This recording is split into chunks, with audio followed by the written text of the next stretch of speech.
Bonjour et bienvenue chez Alphazur. Nous sommes ici réunis pour aborder une thématique essentielle de la vie qui existe depuis l'origine de cette même vie, le lien à l'autre. Il est habituellement naturel, spontané, instinctif. C'est une évidence pour chacun d'entre nous. Alors comment considérer qu'il puisse être, en même temps, autant sujet à problèmes et difficultés dans notre société dite moderne? C'est la raison pour laquelle j'ai souhaité aborder l'optimisation du contact à l'autre sous une forme innovante, chère à l'esprit Alphazur, en créant cette vidéo sur l'art de la conversation. L'esprit est d'autant plus attentif qu'il est surpris, autant dans ses croyances que dans ses habitudes. En voici un exemple immédiat. Saviez-vous que vous parlez déjà à votre interlocuteur avant d'ouvrir la bouche? Tout simplement parce que nous voyons l'autre avant de l'entendre. Et nous allons instinctivement décrypter un ensemble de signaux, de codes, d'impressions qui nous sont offerts en direct. Cela s'appelle la CNV, communication non verbale. Elle nous échappe totalement tant que nous n'avons pas de connaissance à son sujet. Et une certaine capacité à la cultiver. Elle concerne toutes les informations que peuvent véhiculer nos gestes, nos attitudes, nos expressions faciales, nos mouvements corporels, parce que le corps fait passer des messages tout aussi importants que la parole et qui vont être perçus au niveau inconscient. Ces moyens de communication non verbaux sont multiples. Les attitudes corporelles, les sourires, les regards, les clins d'œil, les hochements de tête, les signes de la main, les haussements d'épaules, mais aussi les tremblements, les rougeurs fulgurantes sur le visage, les larmes, les pleurs, les rires, ainsi que la coiffure, le maquillage, le port de la barbe, de la moustache ou pas. Ajoutons-y les tatouages et les piercings. Vous aurez compris instinctivement que les vêtements sont aussi des signaux de communication, tout autant que les accessoires personnels, montres, lunettes, stylos. C'est à ce sujet de recueil d'informations que vous pourrez percevoir intuitivement s'il existe une continuité naturelle entre ce que vous voyez, entendez et ressentez. Ou si intuitivement, comme on dit, vous ne le sentez pas. D'ailleurs, à ce sujet, et au premier degré, les odeurs font aussi partie de la communication non verbale. Je ne peux que vous encourager à découvrir le côté de la force qui est en vous à travers l'exercice de se voir en miroir et de vous filmer dans votre attitude naturelle. Vous y découvrirez des indications très pertinentes sur votre posture et vos mimiques d'expression. Et vous comprendrez un peu plus comment vous pourriez être perçu de l'extérieur. Puis vous verrez automatiquement que tout cela nécessite l'acquisition de nouvelles connaissances autour des messages que vous souhaitez transmettre à vos interlocuteurs. Concernant votre posture, quelles informations décidez-vous de révéler? Une attitude assurée, en position dominante, décontractée ou peut-être plutôt rassurante? En évitant évidemment les signes de nervosité et de repli sur soi, tels que les bras croisés, l'impression d'étouffer, l'apparition de nausées, l'accélération de la respiration, l'augmentation de la transpiration, la sensation de vertige, les fourmillements dans les bras, les jambes ou sur le visage. Porter son regard vers le bas, dans la continuité d'une attitude courbée. Vous cultiverez évidemment une gestuelle ouverte avec le sourire, le maintien du contact visuel, une cage thoracique ouverte et des épaules ressorties, des pieds bien ancrés dans le sol et des jambes écartées au minimum de la largeur du bassin, à bonne distance corporelle de vos interlocuteurs. Vous y ajouterez une respiration souple et une voix stable pouvant se moduler selon les intonations que vous mettrez dans votre élocution qui souligneront vos émotions positives. C'est tout cela qui va directement parler de vous avant que vous n'ouvriez la bouche. Ça vous étonne toujours, la CNV? En définitive, la CNV est une ressource incontournable dans la qualité de son expression. Comme elle concerne chacun d'entre nous, plus vous développez la vôtre, plus vous serez à même de comprendre celle de l'autre. Bonne nouvelle, non? La deuxième étape de votre art de la communication se situe toujours avant votre premier mot. C'est ce que j'appelle l'alignement. Définition de l'alignement. Une continuité naturelle entre ce que je pense, ce que je dis, ce que je fais. Tout le monde souscrit à cette définition. Oui, je sais, tout le monde. Et pourtant, bien peu la respectent dans leur quotidien. Vous voulez un exemple? Ok, on y va. Eh bien, toutes les personnes qui sont par exemple dans l'accompagnement au bien-être et à la santé et qui, entre deux rendez-vous, vont aller prendre une petite pause avec une cigarette. Ou d'autres qui se rongent les ongles. Vous aurez bien compris ainsi que plus vous allez vers vous, mieux vous allez vers les autres. C'est la raison pour laquelle le développement personnel est une donnée incontournable dans le domaine de la qualité de vie. Car la gestion des émotions et des peurs permet de se libérer de ces automatismes de rétraction afin de sculpter la meilleure version de soi.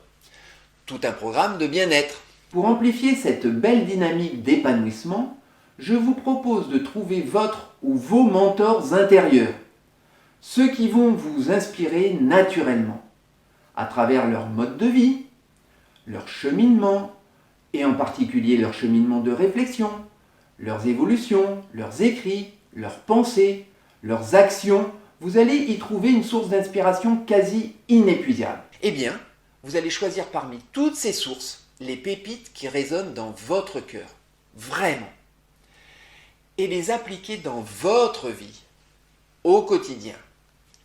Vous allez tellement les faire résonner dans votre univers qu'automatiquement, elles vont guider votre dynamique de vie.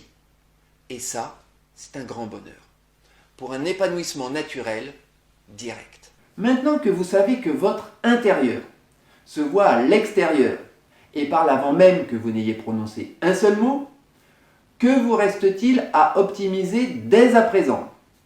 Oui, votre leadership.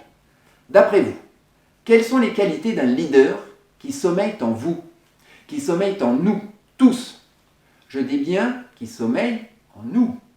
Car ce qui va nous permettre de l'exprimer de façon originelle, c'est notre capacité à être soi authentiquement, détaché des héritages familiaux, en particulier comportementaux.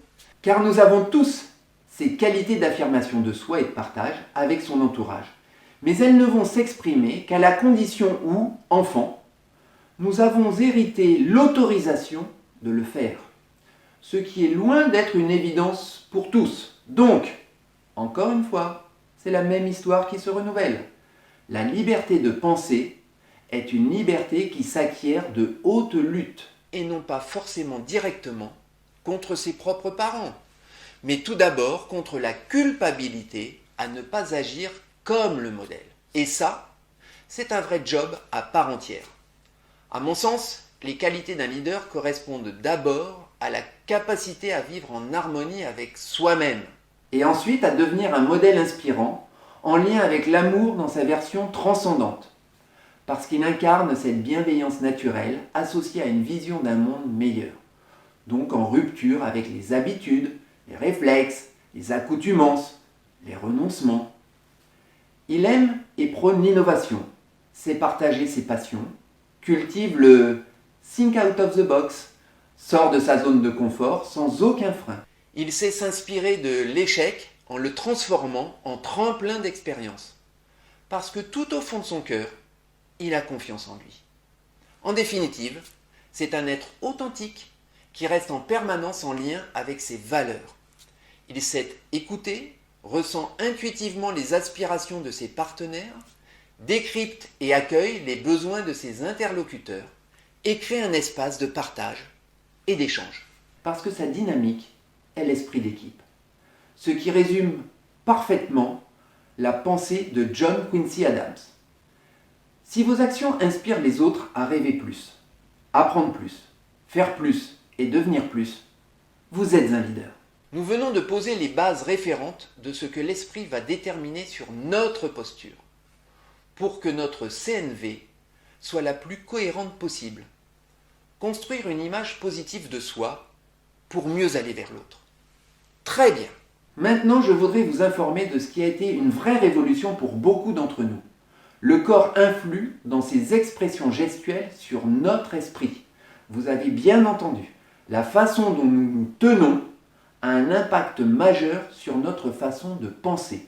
J'en veux pour preuve les travaux d'Amit Cudi, CU2DY, qui dans une mémorable conférence TED intitulée « Votre langage corporel forge qui vous êtes », démontrent scientifiquement cette réalité. Vous serez vous aussi, tout comme moi, scotché par les résultats de ces expériences et d'autant plus motivé, évidemment, pour construire votre leadership.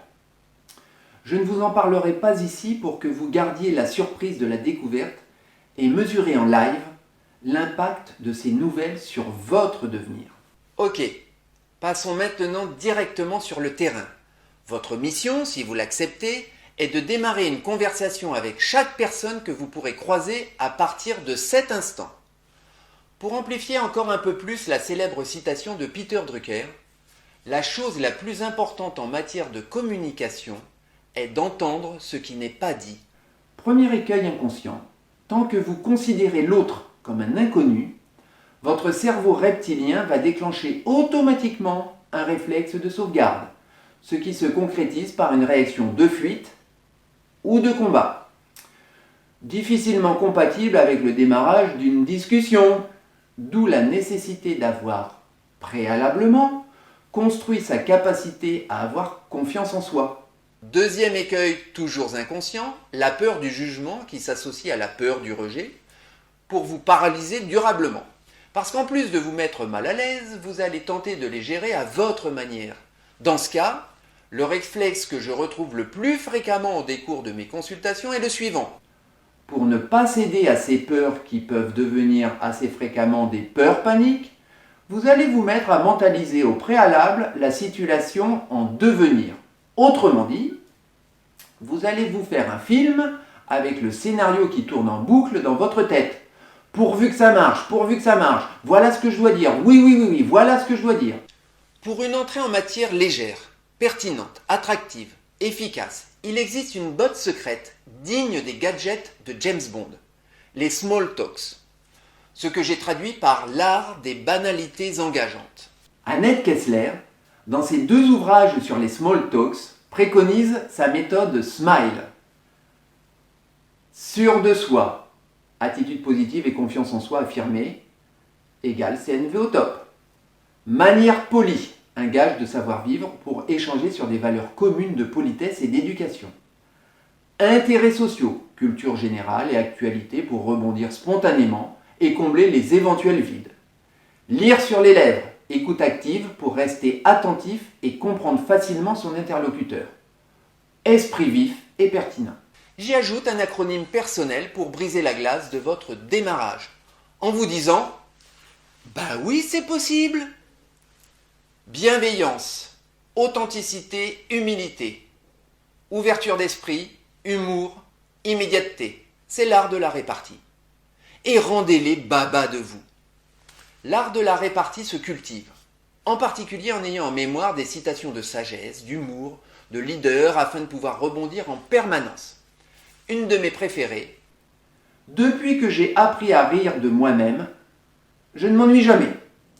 En restant pétillant et rebondissant, vous marquerez les esprits et déclencherez l'adhésion naturelle de votre entourage. Et en plus, vous pourrez laisser tomber sans difficulté les indifférents chroniques et les cyniques. Ajoutez des techniques spécifiques d'adhésion, telles que, vous serez d'accord avec moi je suppose, pour penser, considérer, conclure, que. Ponctuez vos phrases par « Qu'en pensez-vous ?» afin d'entretenir la conversation en passant le relais et pouvoir rebondir. Abordez la connaissance de votre interlocuteur sous la forme de questions ouvertes, celles qui impliquent d'autres réponses que oui ou non. Quelques exemples d'entrée en matière dans le cadre d'une réunion professionnelle. Faire une remarque sur le lieu ou l'événement. Qu'est-ce qui vous a le plus marqué dans cette conférence ? Comment avez-vous trouvé l'orateur ? Qu'auriez-vous aimé qu'il développe plus ou différemment ? Qu'est-ce qui vous intéresse le plus en ce moment ? Quelle est votre fonction actuelle ? Comment êtes-vous arrivé dans cette entreprise ? Que préférez-vous parmi toutes les belles présentations de ce buffet ? Vous pouvez aussi demander de l'aide ou une faveur.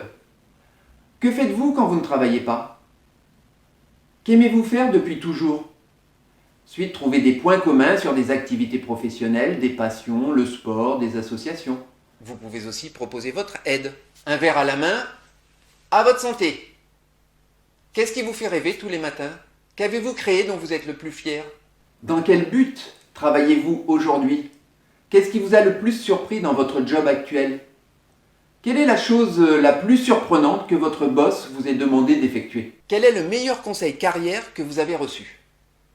Quel est votre mentor préféré? Que vous a-t-il apporté? Quel est le compliment le plus touchant que vous ayez reçu? Quel conseil donneriez-vous à un étudiant intéressé par votre domaine professionnel? Qu'aimez-vous le plus dans votre activité professionnelle? Comment avez-vous choisi votre métier? Si vous pouviez changer une chose dans votre journée de travail, quelle serait-elle? Comment vous êtes-vous préparé au monde du travail? Et maintenant, quelques exemples d'entrée en matière dans le cadre d'une réunion amicale. De quoi êtes-vous le plus fier? Quelle est la meilleure leçon de vie que vous ayez apprise? Quel titre de livre, documentaire, film, podcast pourriez-vous me donner pour ne plus m'ennuyer durant mes déplacements? Quelles sont les expériences de voyage ou de vacances les plus mémorables? Quelles sont vos grandes passions? Comment vos proches vous décrivent-ils? Dans quels environnements peut-on faire ressortir au mieux sa créativité? Quel est le rêve que vous avez pu réaliser? Quels sont vos projets qui vous tiennent le plus à cœur? Où trouvez-vous votre inspiration pour vous sentir épanoui? Qu'est-ce qui vous motive pour passer à l'action? Qu'est-ce que vous considérez être de bonnes vacances? Si vous pouviez changer une chose dans votre journée, quelle serait-elle? Quelle est la meilleure erreur que vous ayez faite? Quel est votre objectif personnel que vous préférez? Et surtout, soyez audacieux. Cette valeur déclenche automatiquement l'admiration, l'adhésion et l'envie d'en savoir plus sur ces personnes qui n'ont pas froid aux yeux. Vous voilà maintenant prêt à entrer en contact avec toutes les personnes que vous allez pouvoir croiser. Pour conclure, je termine par une citation d'Einstein. L'imagination est plus importante que le savoir. En bonus, une autre de Peter Drucker. Le meilleur moyen de prédire l'avenir est de le créer. Je vous souhaite le meilleur. Les virtuoses de la vie.